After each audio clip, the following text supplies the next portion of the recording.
What is up, everybody? Welcome to the Hangover on this Tuesday, October 10th. What a week 5 in the NFL. San Francisco 49ers with an absolute beatdown of the Dallas Cowboys, 42-10 as 3.5-point favorites. Niners topping the Super Bowl odds board at plus 325. NFC Championship odds board at plus 160. Gigantic chalk in the NFC West at minus 900. Some books now have Brock Purdy as the favorite to win the NFL MVP. Look, as a Niners fan, it has taken me a while to come around to accepting Mr. Irrelevant Brock Purdy as the quarterback in San Fran, but I'm a believer now. This guy is getting it done. What a brilliant season he's having.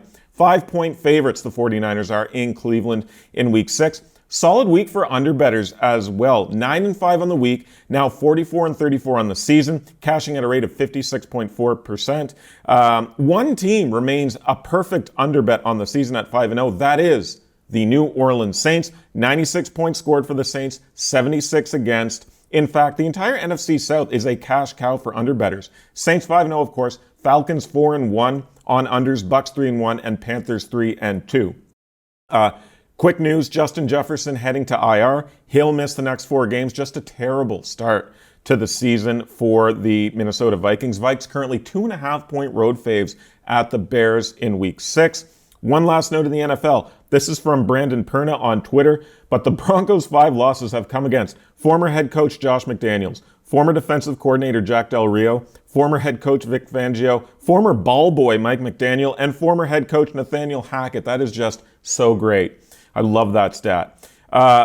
Into college football now. Miami Hurricanes not taking a knee. Oh my goodness, crazy story here. Hurricanes against Georgia Tech with the Canes running the ball instead of taking a knee to run down the clock. Now, Canes were minus 19, so this isn't like a bad beat or anything against the spread. But with 33 seconds left and up by 3, they run the ball, fumble it, and then Tech gets the ball back, goes 74 yards in 25 seconds to win 23-20. Tough for anybody that had the Canes money line like in a parlay ticket or anything like that. Head coach Mario Cristobal said, I made the wrong call. I made the wrong call. Yeah, no shit, dude. Now they have North Carolina this weekend as 3.5-point dogs. Elsewhere in college football, congrats to anyone that had the over 3.5 in Colorado full season win totals. They downed Arizona State over the weekend for their 4th win, something that our very own Josie Costigan was very high on in the preseason.